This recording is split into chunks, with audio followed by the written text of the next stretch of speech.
Good morning बच्चों। कैसे हो आप? चलो बच्चों, आज की क्लास शुरू करते हैं। और वैसे तो आज हमें क्या पढ़ना है, डिविजनल स्ट्रक्चर के बारे में पढ़ना है। लेकिन आज उसका मतलब उसको पढ़ने से पहले पहले रिवीजन कर लेते हैं अभी तक हमने क्या क्या देखा। एक बारी वॉक थ्रू कर लेंगे तो कॉन्सेप्ट रिकॉल हो जाएंगे। और कॉन्सेप्ट रिकॉल हो जाएंगे तो जैसे ही आपके जो पुरानी मेमोरीज जो हमने क्रिएट की थी वो रिफ्रेश हो जाएगी, वैसे मैं क्या पेल दूंगा, डिविजनल स्ट्रक्चर पेल दूंगा।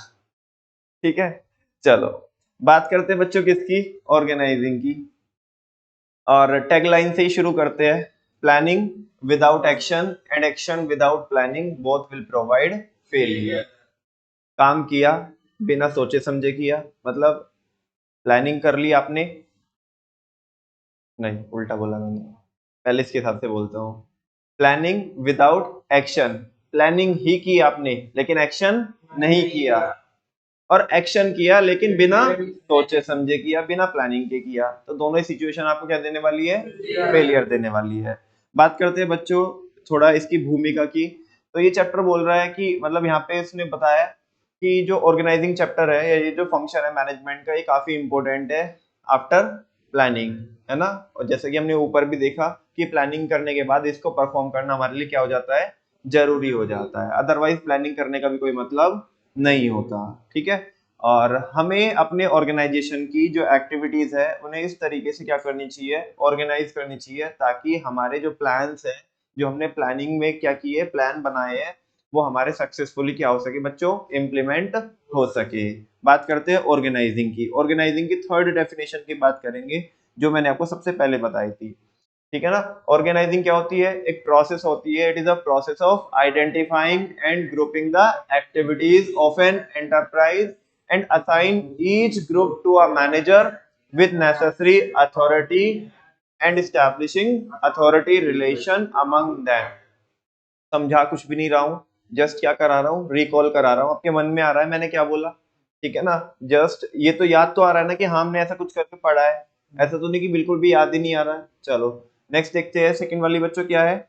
ऑर्गेनाइजिंग एक ऐसी प्रोसेस है, it is a process that initiates implementation of plan by clarifying jobs and working relationship and effectively deploying resources for the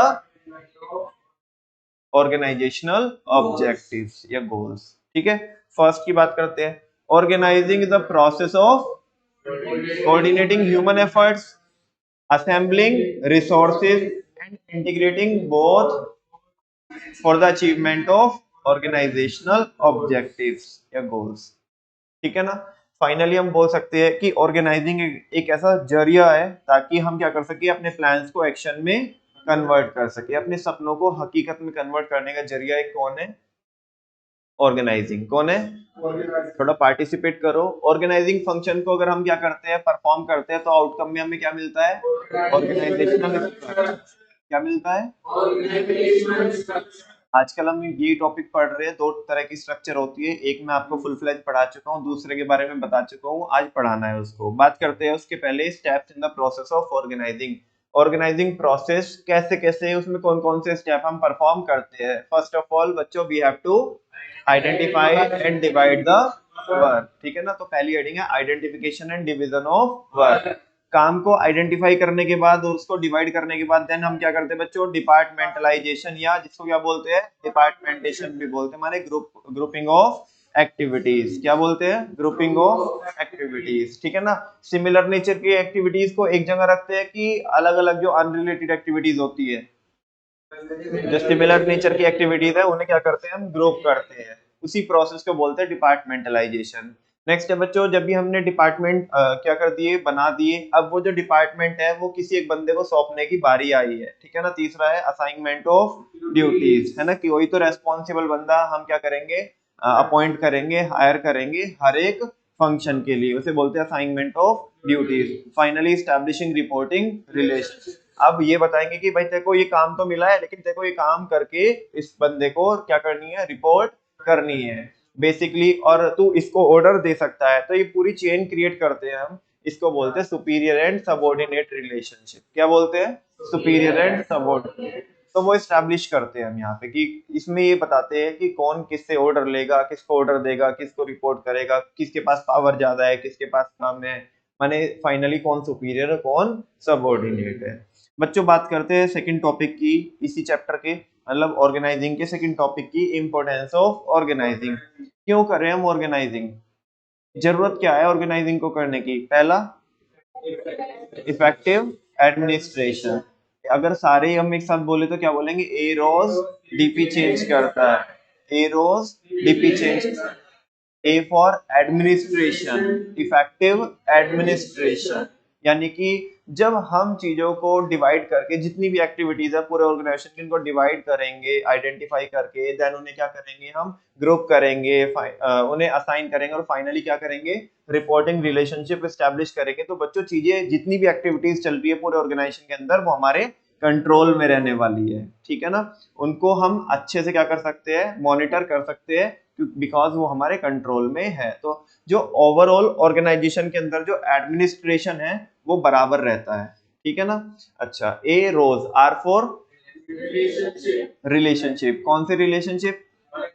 हाँ, क्लैरिटी इन वर्किंग रिलेशनशिप। जब चीजें हमारे कंट्रोल में, हमने सारी चीजें क्या करके रखी है? स्पेसिफाई करके रखी है कि कौन काम कौन से डिपार्टमेंट में जाएगा और कौन काम कौन करेगा, करके किसको बताएगा, तो इससे कोई भी कंफ्यूजन नहीं होता। कोई इंसान को ऐसा नहीं लगेगा कि भाई मुझे पता नहीं चल रहा कि मेरे को क्या करना है, करके किसको बताना है, किससे पूछना है, कौन मेरे को ऑर्डर देगा, या कोई भी आके मेरी बैंड बजा के चला जा रहा है, उसको ऐसा कुछ भी लगेगा नहीं। तो इससे बच्चों क्या होगा? क्लैरिटी आएगी किसमें? वर्किंग रिलेशनशिप में, बिकॉज सारी चीजें पहले हमने क्या करके रखी है? स्पेसिफाई करके रखी है, कंफ्यूजन का कोई भी स्कोप नहीं है, ठीक है ना। तो clarity in working relationship. A rose, O for optimum utilization of resources. बहुत कॉमन पॉइंट है, मैनेजमेंट करते हैं इसलिए, इससे ज्यादा मैं इसके बारे में कुछ नहीं बोल रहा हूँ। नेक्स्ट है A rose, S for specialization. Benefits of, पूरे ऑर्गेनाइजेशन को हमने फंक्शन के अकॉर्डिंग या प्रोडक्ट के अकॉर्डिंग बांटा होगा, जो हम आजकल टॉपिक पढ़ रहे हैं। तो या तो हमें फंक्शनल स्पेशलाइजेशन होगा या तो हमें डिविजनल स्पेशलाइजेशन होगा, बिकॉज हम एक ही काम को बार बार परफॉर्म करते जा रहे हैं, तो गलती के चांसेस कम हो जाएंगे, स्पीड ज्यादा होगी, एक्यूरेसी क्या होगी?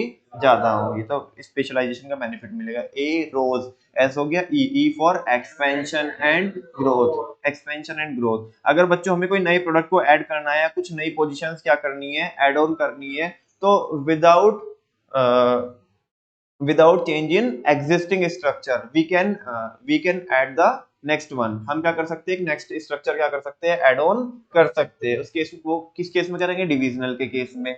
अगर हमें उन्हीं उन्हीं में क्या करना है? पोजीशंस ऐड ऑन करनी है, स्ट्रक्चर ऐड ऑन नहीं करनी है, पोजीशंस ऐड ऑन करनी है, तो वो किस में ऐड ऑन करेंगे? हम फंक्शनल में, ठीक है ना। बात समझ में आ रही है? तो पुराने वाले लोगों को कोई दिक्कत नहीं होती, तो हम हमारे ऑर्गेनाइजेशन का एक्सपेंशन और हमारे ऑर्गेनाइजेशन की ग्रोथ को एंश्योर कर सकते हैं by performing the function of management, that is called organizing, ठीक है ना।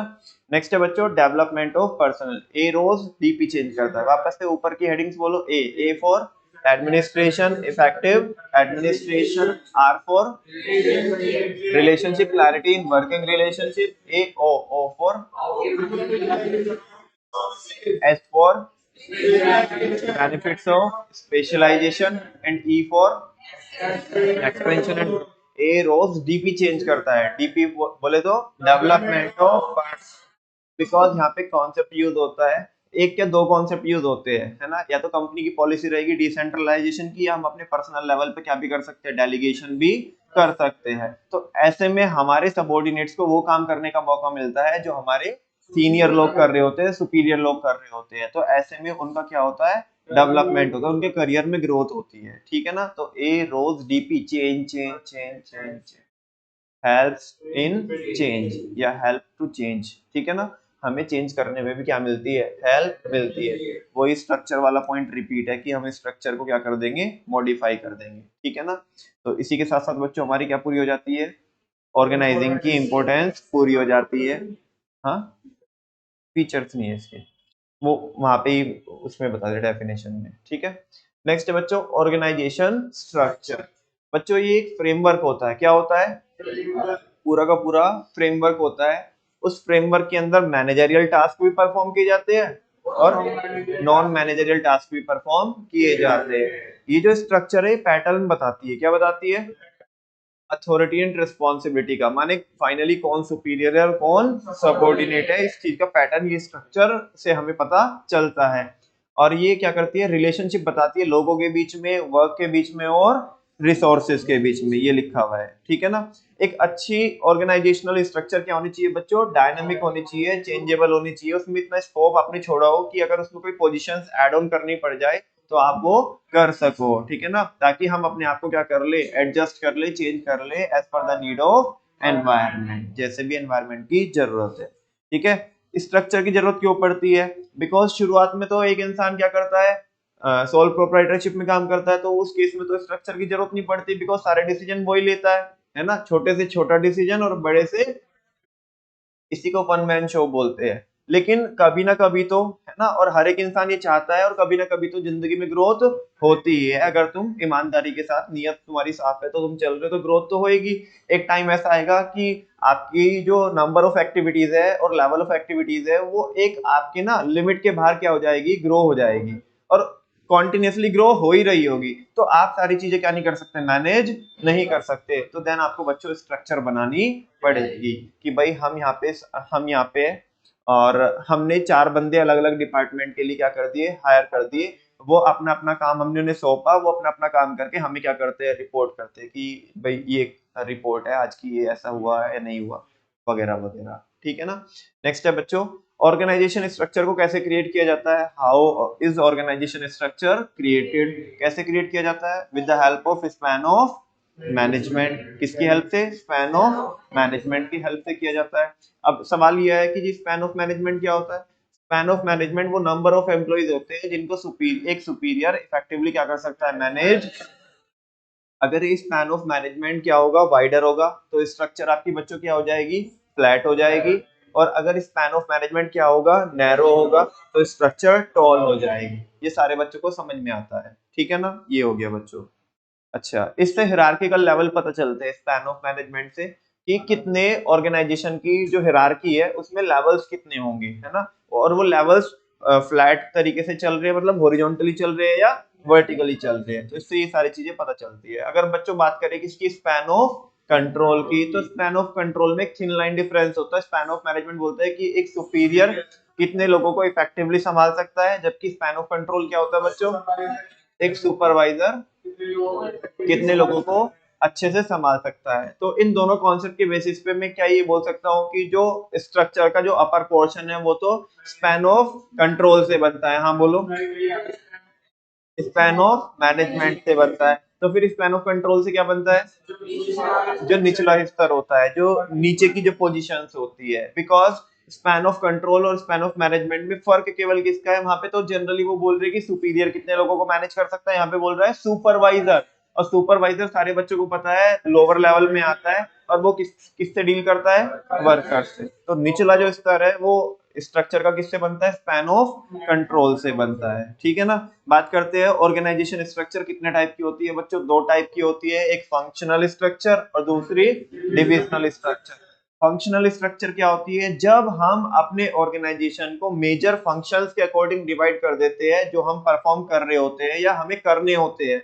मेजर फंक्शन कौन कौन, जैसे research and development, purchase, production, sales, marketing, finance, human resource, accounting, auditing, ठीक है ना, ट्रांसपोर्टेशन, वेयर हाउसिंग, बड़े बड़े फंक्शन है, ठीक है ना, बड़ी बड़ी एक्टिविटीज है। जब हम अपने पूरे ऑर्गेनाइजेशन को इनके अकॉर्डिंग डिवाइड कर देते हैं तो जो स्ट्रक्चर बन के आती है वो कौन सी बन के आती है, फंक्शनल स्ट्रक्चर, ठीक है ना। अच्छा, ये फंक्शनल स्ट्रक्चर की जरूरत हमें बच्चों कहाँ पे हो सकती है, जब हमारे ऑर्गेनाइजेशन का साइज क्या हो रहा हो, जब हमें डाइवर्सिफाइड एक्टिविटीज परफॉर्म करनी हो, और जब हमें क्या चाहिए हो, एक हर एक एक्टिविटी में क्या चाहिए हो, स्पेशलाइजेशन चाहिए हो, ठीक है ना। एक्टिविटी की बात कर रहा हूं मैं, प्रोडक्ट की बात नहीं कर रहा हूं, ठीक है ना। ये डायग्राम आप देख सकते हैं।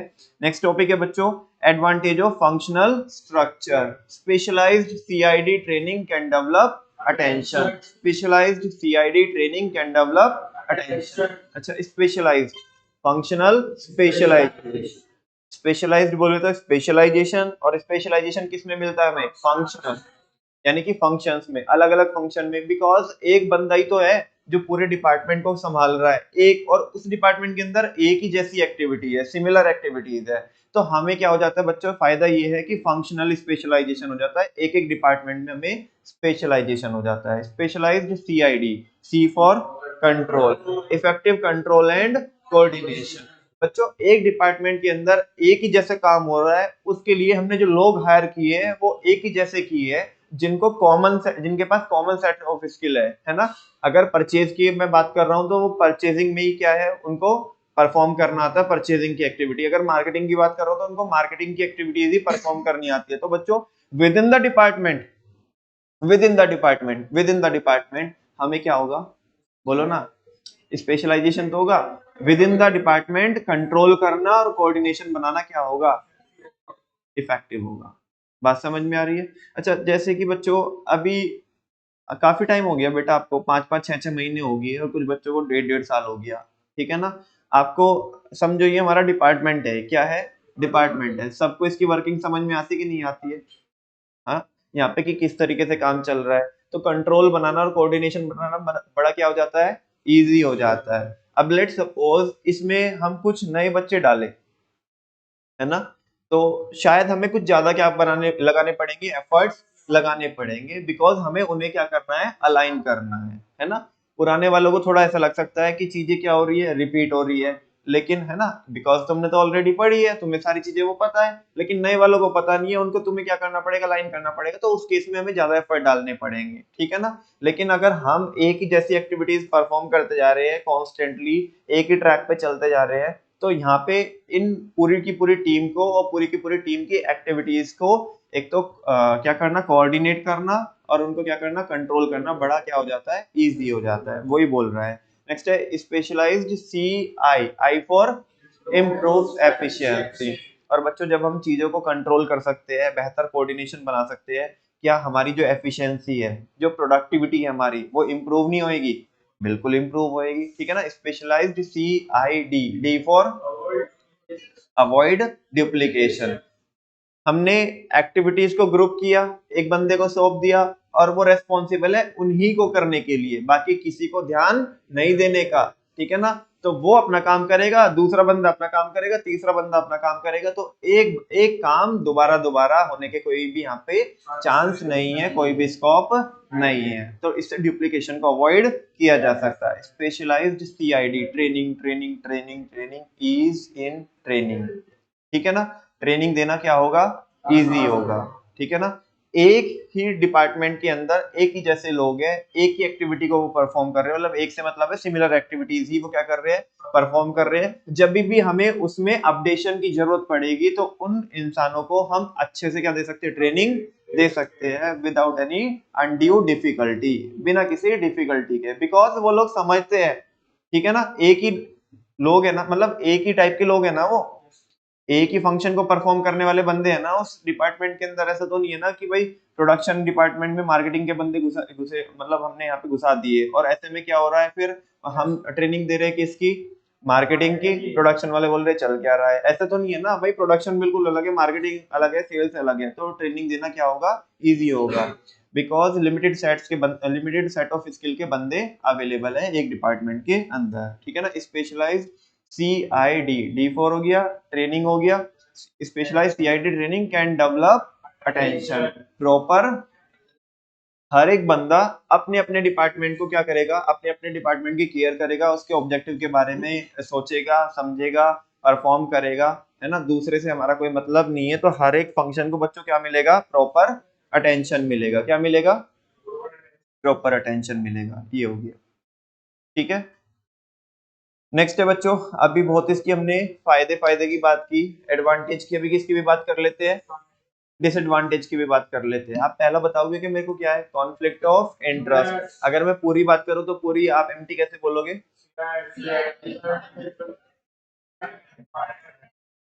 समझो फंक्शनल स्ट्रक्चर का जो आंसर है ना वो सीआईडी में है, किस में है, उधर क्या है, specialized CID training can develop attention. भाई specialize CID training can develop attention, ठीक है, लेकिन सीआईडी जहाँ पे है तो सीआईडी का बोला, सीआईडी का अपना ही माहौल है, सीआईडी का डिफिकल्ट फंक्शनल एम्पायर है, उनका अलग ही मतलब चल रहा है, उनका अलग ही एम्पायर है सीआईडी का, ठीक है ना। तो C for conflict of interest, conflict of, बेटा अभी तुम देखना काफी सारे बच्चों का डाउट जाता है बाद में कि पता नहीं ये चल क्या रहा है। अभी ऊपर में तो बोल रहा था कि इफेक्टिव कोऑर्डिनेशन होगा, कंट्रोल होगा, ऐसा हेडिंग बोली थी ना। हाँ बोलो ना।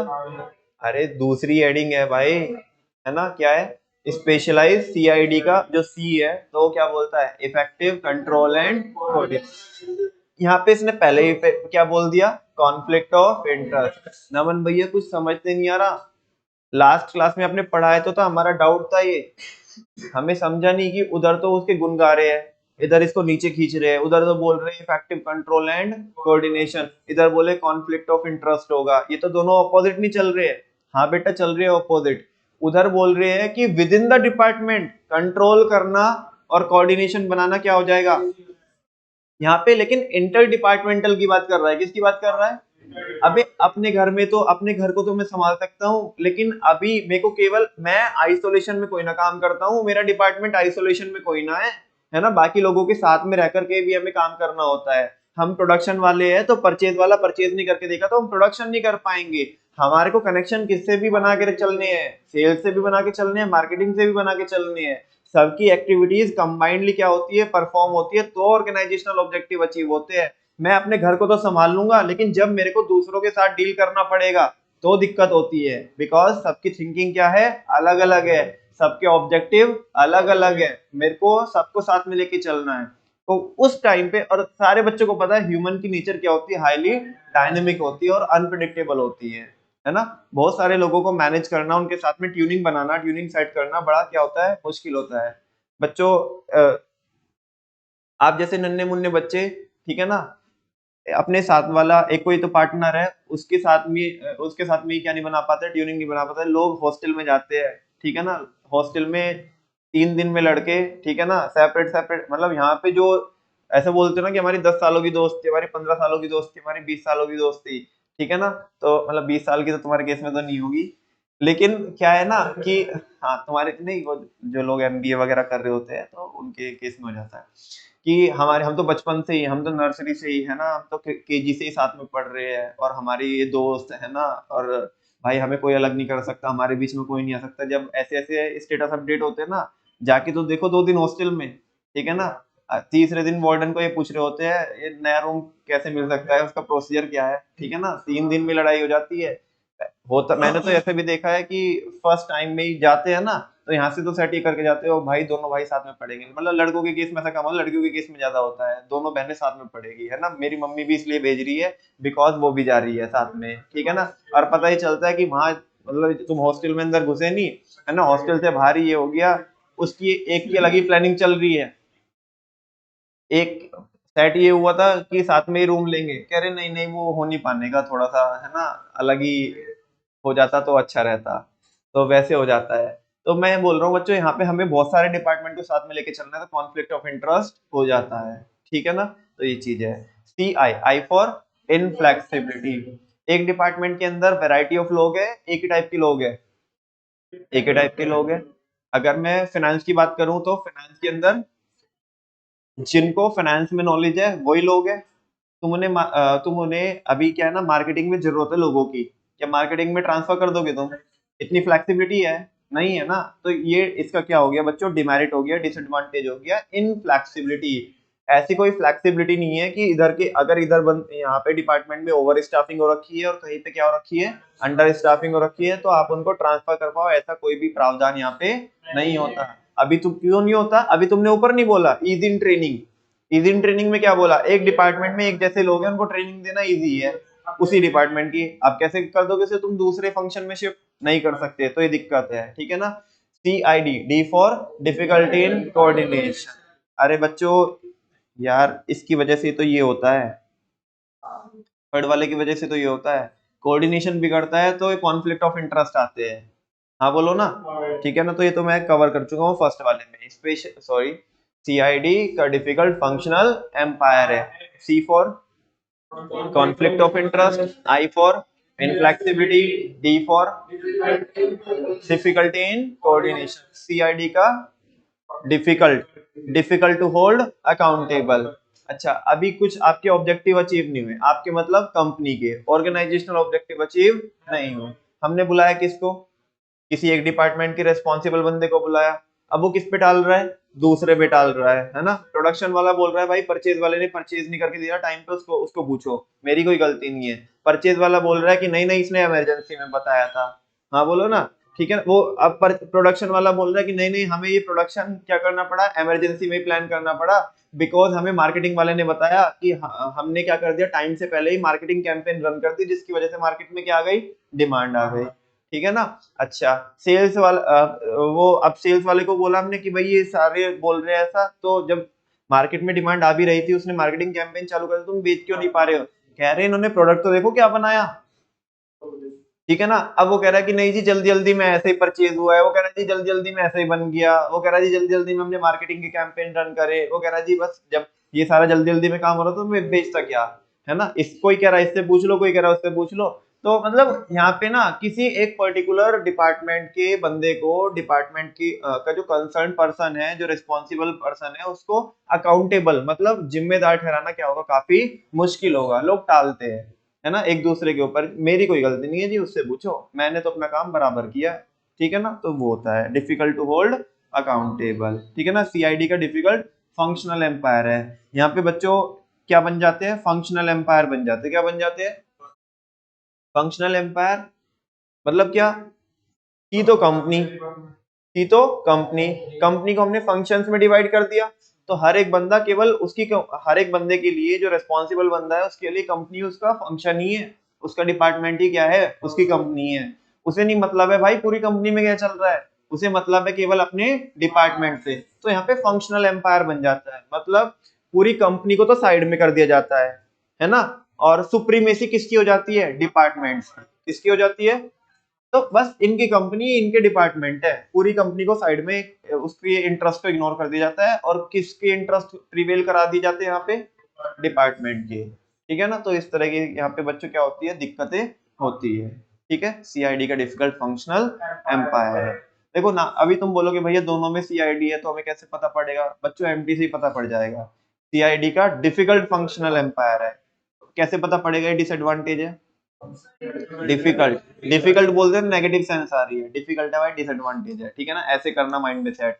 अच्छा, अगर बात करें पहले वाले में भी सीआईडी है, specialized CID training can develop attention, बहुत सारे वर्ड ऐसे आ रहे हैं, स्पेशलाइज, अटेंशन वाला वर्ड आ रहा है, तो ये वर्ड हमें सिग्निफाई कर रहे हैं कि ये क्या चल रहा है बच्चों, एडवांटेज चल रही है, ठीक है ना। ये थोड़ा माइंड में सोचने का तरीका है, ऐसा नहीं कभी बहुत सारे बच्चे बोलते हैं नमन भैया इस चैप्टर में इतनी सारी एमटी है, अब तो एमटी को भी याद करने के लिए एक और एमटी बनानी पड़ेगी, अरे बेटा वो तुम उसको सेट करो, ठीक है ना। एमटी को बना, ऐसे गंदी बातें नहीं करते कि एमटी को भी याद करने के लिए एमटी बनानी पड़ेगी, मत करो ऐसा, है ना, रिलेट कर दो, है ना। कुछ चीजें बच्चों, किसी भी चीज को लॉन्ग टाइम तक अपने माइंड में रिटेन करने का यही तरीका है कि उसके साथ कुछ चीजें अटैच कर दो, मैंने बहुत देखा है बच्चों, ठीक है ना। और शुरुआत में मेरे को ना बस एक ही काम नहीं होता, मेरे को रटना ही नहीं आता, मेरे को रटा नहीं जाता, और ना रटने की वजह से ईमानदारी से बता रहा हूँ तो दो दो बार फेल हुआ हूँ मैं, ठीक है ना, पास भी हुआ तो फेल भी हुआ हूँ। तो सीए फाइनल के अंदर भाई रुला देते वो इतना, मतलब समझो कि तुम 1800 पन्ने का कंटेंट है एक सब्जेक्ट का, और बाद में पेपर तो अल्टीमेटली आना है वो 60-70 पन्नों में से, लेकिन अभी कैसे पता पड़ेगा अपने को कि किस में से आएगा किस में से नहीं। तो तुम्हें भाई मतलब दो बार फेल होने के बाद ना मैं तो ये समझ चुका हूँ, नहीं तुम्हारे लिए, दरअसल तुम्हारे लिए वो चीज अप्लाई नहीं होगी, बिकॉज तुम्हारा 1800 पन्ने का कंटेंट नहीं है, ठीक है ना। अच्छा, फिर रटना पड़ेगा, रटना इन द सेंस, चलो ठीक है, मैं ये समझा कि रटना पड़ेगा, लेकिन रटना पड़ेगा उसको भी थोड़ा इंटरेस्टिंग बना के किया जा सकता है कि उसके साथ कुछ चीजें अटैच कर दो, ठीक है ना। बच्चों में कभी दिखाऊंगा, अभी पहले शुरुआत में क्या था कि जो टीचर ने नोट्स दिए, ठीक है ना, मैंने उनसे ही पढ़ा, लेकिन ना वो मेरे को जमते ही नहीं थे, अब वो टीचर ने कराए, मेरे को जमते ही नहीं है। अब मैंने ना उनको, जैसे मैं तुम्हारे सिलेबस को पढ़ाता हूँ ना, तो मैंने अपनी भी एमटी वैसे बनाया, अपने अकॉर्डिंग क्या बनाया है, अपने नोट्स बनाए हैं, तो उनको पढ़ना क्या होता है, इजी रहता है, बस माइंड में वो क्या चाहिए, पॉइंटर चाहिए, उसके बाद तुम लिख सकते हो, पॉइंटर नहीं आएगा तो दिक्कत आ जाएगी, ठीक है ना। तुम्हारे केस में तुम्हारे लिए आसान इसलिए क्योंकि तुम्हारे लिए मैंने सारी चीजें करके दी है, ठीक है। फाइनली बच्चों आज का नया टॉपिक करते हैं, क्या? Divisional structure. और सारे बच्चों को पता होगा कि डिविजनल स्ट्रक्चर क्या होती है। जब हम अपने पूरे के पूरे ऑर्गेनाइजेशन को, पूरी की पूरी कंपनी को, पूरे के पूरे एंटरप्राइज को किसके अकॉर्डिंग डिवाइड कर देते हैं? मेजर प्रोडक्ट के अकॉर्डिंग। चिल्लू पिल्लू प्रोडक्ट के अकॉर्डिंग नहीं कि चलो ठीक है यार, मतलब कोई एक बड़ा प्रोडक्ट बना रहे थे, तुमने चटनी भी बनानी चालू कर दी, चलो इसे भी साइड में कर दो। ऐसे नहीं है, चिल्लू पिल्लू प्रोडक्ट को मत करना। मेजर प्रोडक्ट की बात कर रहे हैं, बड़े प्रोडक्ट की बात कर रहे हैं, ठीक है ना। जब आप आपके ऑर्गेनाइजेशन को बड़े प्रोडक्ट के अकॉर्डिंग क्या कर देते हैं? डिवाइड कर देते हैं, तो वो जो स्ट्रक्चर बन के आती है वो आती है डिविजनल स्ट्रक्चर। देखना, to divide the whole enterprise, पूरे के पूरे एंटरप्राइज को आपने डिवाइड कर दिया अकॉर्डिंग टू मेजर प्रोडक्ट। किसके अकॉर्डिंग? मेजर प्रोडक्ट लाइंस के अकॉर्डिंग, सच एज टेक्सटाइल। जैसे कि हम क्या भी करते हैं, कपड़े का काम करते हैं, तो हमने उसको तो अलग रखा। हम फर्नीचर में भी क्या करते हैं? ऑपरेट करते हैं, डील करते हैं, तो उसको हमने बिल्कुल, कॉस्मेटिक में भी डील करते हैं, उसे बिल्कुल सेपरेट। और ऑटोमोबाइल भी, उसमें भी ऑपरेट करते हैं, उसको हमने बिल्कुल सेपरेट रखा है ना। सबकी स्ट्रक्चर अलग अलग बनाई, एक्सेट्रा। मैन्युफैक्चर्ड बाय इट, जो हम क्या कर रहे हैं? मैन्युफैक्चर कर रहे हैं, इज कॉल्ड डिविजनल। वापस से बोलता हूँ, पूरे एंटरप्राइज को, पूरे ऑर्गेनाइजेशन को मेजर प्रोडक्ट के अकॉर्डिंग डिवाइड करना। वो ब्रैकेट में छोड़ दो क्या लिखा है, वो एग्जांपल लिखा है। अभी वापस से फिर फोकस करो, अपने पूरे एंटरप्राइज को, पूरे ऑर्गेनाइजेशन को डिवाइड करना मेजर प्रोडक्ट लाइन के अकॉर्डिंग, जो हम मैन्युफैक्चर कर रहे हैं उसी को क्या बोलते हैं? ठीक है ना। जब भी कभी ऐसा हो जाता है ना बच्चों, जो जैसे ब्रैकेट में लिखा है यहाँ पे, बच्चे क्या करते हैं, वो ब्रैकेट को भी साथ में पढ़ते हैं, तो फिर वो मैशअप सा बन जाता है कि पता नहीं क्या। एक बारी ब्रैकेट को क्या करो? साइलेंट करो, ऐसे मानो कि वो है ही नहीं है वहां पे। अभी पढ़ो अपने मन में पूरा, और बताओ मेरे को समझ में आ रहा है कि फ्लो बन रहा है कि नहीं बन रहा है। पूरा पढ़ने के बाद वो जो ब्रैकेट के अंदर लिखा है, तो वो तब पढ़ना।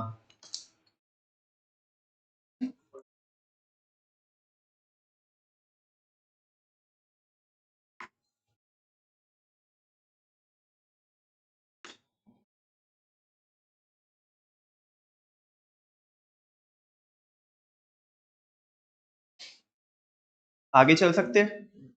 This type of structure is suitable for large organization. अरे चिल्लू पिल्लू तो इसकी ओर देखते भी नहीं होंगे, है ना। वो है ना कि डिविजनल पे आने से पहले तो पहले किससे होके गुजरना पड़ेगा? वो जैसे है ना, वो नवाजुद्दीन का डायलॉग है ना, पहले अच्छा तू जाना चाहता है कि जा, पहले मेरी लाश के ऊपर से उतर के जा। तो वैसा, ठीक है ना। डिविजनल पे तो तब आते, ऐसे कोई बंदा एकदम से डिविजनल पे नहीं आता, ठीक है ना। पहले क्या लगेगी? फंक्शनल लगेगी। अभी भी फंक्शनल से भी नहीं बन रही ना बात, है ना। तो फंक्शनल की लास्ट के ऊपर से उतरना पड़ेगा, तब जाकर के किस पे आओगे? डिविजनल पे आओगे। बिकॉज इंसान आने के बाद, आने के एक साथ ही, मतलब मार्केट में ऐसे तबाही नहीं मचाता कि भाई आने के बाद ही कम से कम 10 प्रोडक्ट अलग अलग लॉन्च कर दिए। ऑटोमोबाइल सेक्टर में भी आ गया, चिंटी बोलते चिंटी तुम भी कुछ कॉस्मेटिक सेक्टर में आ गए। ऐसे नहीं होता, इंसान की धीरे धीरे ग्रोथ होती है, ठीक है ना। पहले उसकी वो एक्सपेंशन करता है, और जब पैसा आना शुरू होता है ना, तो फिर वो क्या करता है? डाइवर्सिफाई करता है। आप खुद भी देखो, आपके पापा लोग पहले एक बिजनेस करते थे, शायद आज के दिन पे 4-5 बिजनेस करते होंगे, बिकॉज एक बिजनेस से इतना पैसा आ रहा था कि उसको अभी कहीं ना कहीं तो क्या करना है? हमें इन्वेस्ट करना है। तो अलग अलग सेक्टर में पैसा लगा दिया कि भाई ये भी कर रहे हैं, ये भी कर रहे हैं, ठीक है ना। अच्छा, सबके ऑपरेशन अलग अलग भी रखते होंगे। मान लिया प्रॉपर्टी डीलिंग का काम करते हैं, तो उसके बिल्कुल, उसके जो एक्टिविटीज है वो बिल्कुल अलग है। आप जो मेन बिजनेस है उसकी एक्टिविटीज अलग है। इधर का पैसा उधर मर्ज नहीं करते, ठीक है ना। वो चेक करते हैं कि कहाँ से कितना पैसा आ रहा है। आगे बताऊंगा अभी, यहाँ पे देखो, this type of structure is suitable for large organization. अभी तो ऊपर भी बोले थे आप लार्ज, बेटा लार्ज भी एक मतलब एक तो होता है लार्ज, एक लार्ज होता है ना। लार्ज की भी बात लार्ज होता है, तो उसकी बात कर रहा है ना। लिखा नहीं है यहाँ पे, देखो आगे थोड़ा सा बता रहा, थोड़ा सा आगे बता रहा है ना। उसको लार्ज का मतलब ये मत सोच लेना कभी आप लिटरली उसको पढ़ के बोलो कि ऊपर भी तो लार्ज ही बोला था। यहाँ पे आगे भी उसने थोड़ा सा स्पेसिफाई किया है कि लार्ज ऑर्गेनाइजेशन उसकी बात कर रहे हैं, which have various product line, जिसके पास क्या है? बहुत सारे प्रोडक्ट है, और सेवरल प्रोडक्ट, या अलग अलग क्या है? प्रोडक्ट है, ठीक है ना। Under this method a separate division is created. क्या बोला? इस मेथड में क्या किया जाता है? बिल्कुल एक अलग ही डिवीजन क्या की जाती है? डिवीजन का मतलब कंपनी से भी समझ सकते हो आप, है ना। मतलब बच्चों, एक तो हमारा ग्रुप है, क्या है? जैसे रिलायंस इंडस्ट्रीज लिमिटेड, RIL, उस ग्रुप के अंडर में, है ना, वो पूरे अम्ब्रेला के अंदर छोटे बड़े लगा करके जो छोटी बड़ी कंपनी है सारी 250 से 300 कंपनी है। कितनी कंपनी है? क्या मैं उन 250-300 कंपनी को डिवीजन बोल सकता हूँ? हाँ बोलो, तुम मुझे बताओ, रिलायंस जैसी ऑर्गेनाइजेशन का फंक्शनल स्ट्रक्चर से काम चल जाएगा?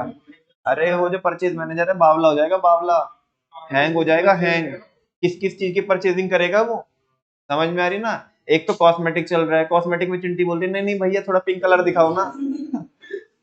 वो कह रहा है मेरे को तो पहिए खरीदने आते गाड़ी के, ठीक है ना, और वो कह रहा है कि मेरे को तो केमिकल मिलाने आते हैं, ये चिंटी क्या बोल रही है मेरे को कुछ नहीं समझ रहा, ठीक है ना। हाँ, तो कह रहे हैं कि under this method a separate division is created for each major product. चिल्लू पिल्लू के लिए नहीं करते, जो बड़े प्रोडक्ट होते हैं उनके लिए करते हैं, ठीक है ना, अलग डिवीजन क्रिएट करते हैं। अच्छा, चिल्लू पिल्लू के लिए क्यों नहीं कर रहे बताना? वो तो ऐसे संभाल लेंगे। चिल्लू पिल्लू के लिए भी बिल्कुल अलग ही, क्या तुम लोगों को हायर करोगे? चिल्लू पिल्लू को परचेज मैनेजर, चिल्लू पिल्लू को सेल्स मैनेजर, अबे बर्बाद हो जाओगे तुम। सैलरी ना देनी पड़ेगी, रिसोर्सेज ना लगेंगे, ऑफिस ना बना के देना पड़ेगा, प्रोडक्शन प्लांट अलग लगा के देना पड़ेगा, एक्टिविटीज कुछ होती नहीं है उसमें, एक्टिविटीज ऐसी है कि हम वैसे ही संभाल लेंगे उन्हें थोड़ी बहुत तो। हाँ बोलो ना। अरे ऐसा बच्चों, चिल्लू पिल्लू का मतलब है ना बाय प्रोडक्ट के केस में। किसके केस में? बाय प्रोडक्ट के केस में। लेट सपोज बच्चों हम क्या बना रहे हैं ना, बेसिकली जैसे मैं बताता हूँ आपको। हाँ सुनो,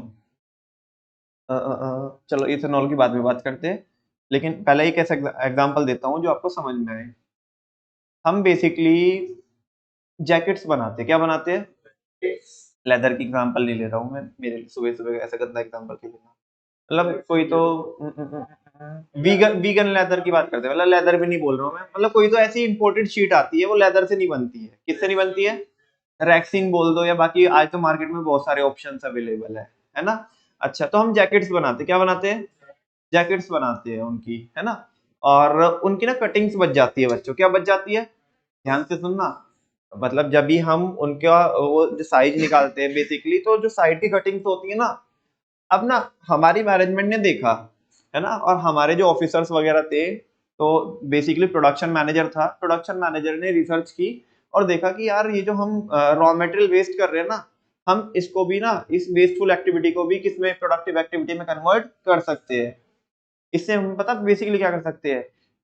वो बना सकते हैं, पर्स बना सकते हैं। क्या बना सकते हैं? वो जो साइड का जो रॉ मटेरियल है वो इतना निकल जाता है कि उससे पर्स आसानी से बना सकते हैं हम। छोटी छोटी एसेसरीज बना सकते हैं। बात समझ में आई ना? कुछ बैंड्स वगैरह बना सकते हैं, है ना, उसमें कुछ तो लगा देंगे थोड़ा बहुत लगा करके, तो वो भी हमारा मार्केट में चल सकता है। अब एक बात बताओ बच्चों, ये जो प्रोडक्ट हम बना रहे हैं, क्या ये मेजर प्रोडक्ट है? नहीं, ये तो एक टाइप सा समझो कि चिल्लू पिल्लू है, और जिसको मतलब बाय प्रोडक्ट भी यहाँ पे तो कहना बहुत सही नहीं होगा, बाय प्रोडक्ट कहना सही नहीं होगा, लेकिन ये है कि मैं ये बोल सकता हूँ कि सेम रॉ मटेरियल से।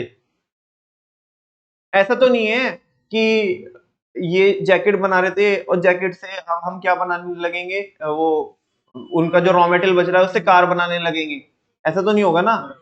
कार के लिए रॉ मटेरियल अलग लगेगा और ये जैकेट के लिए अलग, लेकिन सेम रॉ मटेरियल से कोई छोटा प्रोडक्ट बना रहे हैं, तो यार इसके लिए उसको मैनेज कर लेंगे हम। अब वैसे भी रिलेटेड है ना, रिलेटेड है जैकेट के साथ, कुछ नहीं और कुछ नहीं है, जैकेट के थोड़े से प्राइस बढ़ा करके बोल देंगे कि ये उसके साथ फ्री है, लोग वैसे भी लेके जाएंगे। हाँ बोलो ना, समझा क्या?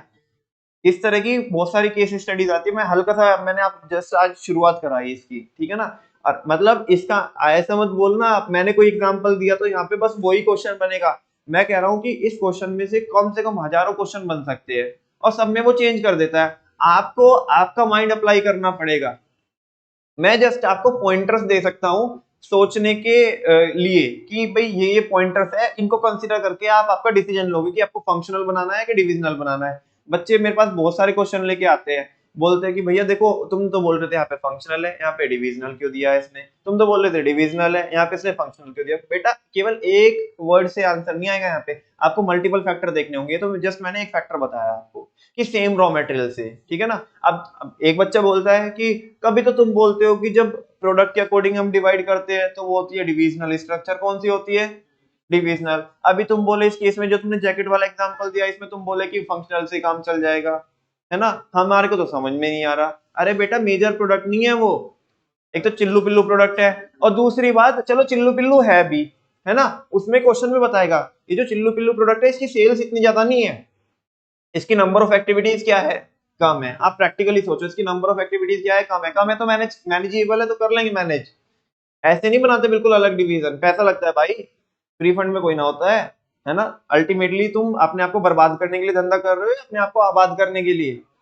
हाँ, तो ऐसे अलग अलग डिवीजन ऐसे नहीं बनाते ना, ठीक है। अच्छा, फिर दूसरी बात ये है कि सेम रॉ मटेरियल से हो रहा है, जो प्रोड्यूस हो रहा है वो सेम रॉ मटेरियल से हो रहा है। अलग अलग होता तो भी मैं एक बारी में सोचता, ठीक है ना। तो ये पॉइंटर्स आपको थोड़े से अभी के लेवल पे कंसीडर करके चलने हैं, आगे भी मैं इनके बारे में बातचीत करूंगा। तो कह रहे हैं कि इस मेथड में बच्चों क्या करते हैं, हम सेपरेट डिवीजन क्या करते हैं, क्रिएट करते हैं फॉर ईच मेजर प्रोडक्ट। भले ही वर्ड क्या लिखा है, ये छोटू सा वर्ड है मेजर, लेकिन इसको इग्नोर मत करना, ये बड़े प्रोडक्ट की ही हम यहाँ पे सेपरेट करने की बात कर रहे हैं। आगे देखना बच्चों, each division has multifunction in itself। नहीं समझा, each division, each function नहीं बोल रहा है, each division has multifunction in itself। हर एक डिवीजन के अंदर भी अपने आप में क्या है, मल्टी फंक्शन है। अरे हमने कॉस्मेटिक बनाया, क्या कॉस्मेटिक के लिए purchasing, production, sales, marketing, finance नहीं चाहिए हमें, वो अलग होंगे। हमने ऑटोमोबाइल सेक्टर बनाया, क्या इसके लिए ये नहीं चाहिए सारे लोग, मतलब सारे डिपार्टमेंट नहीं चाहिए ये, हाँ चाहिए। तो हर एक डिवीजन के अंदर भी कहना क्या चाहता है, हर एक डिवीजन के अंदर भी फंक्शनल स्ट्रक्चर पाई जाती है। क्या पाई जाती है, तुम बिल्कुल उसे ऐसे मान के चलो ना कि बिल्कुल एक सेपरेट क्या हो गई, कंपनी हो गई। अब एक कंपनी के अंदर फंक्शनल स्ट्रक्चर तो चाहिए ही है, अगर बड़े स्केल पे एक्टिविटीज चल रही है। तो वो बोल रहा है like purchase, production, sales, finance etcetera.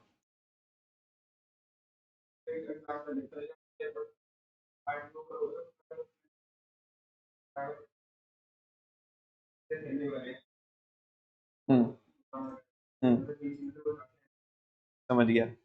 ये क्या बोल रहा है कि उसे डी कट बोलते हैं। क्या बोलते हैं, आप लेके तो मार्केट में परचेजिंग करने जाते हो, और एक तो दुकानदार बैग देता है, बैग, अरे जिसको ऐसे पकड़ लेते बीच में से, डी कट बोलते हैं उसे। वो बीच में पकड़ने के लिए डी बनाते हैं ना उसमें, तो डी कट बोलते हैं उसे बेसिकली, है ना।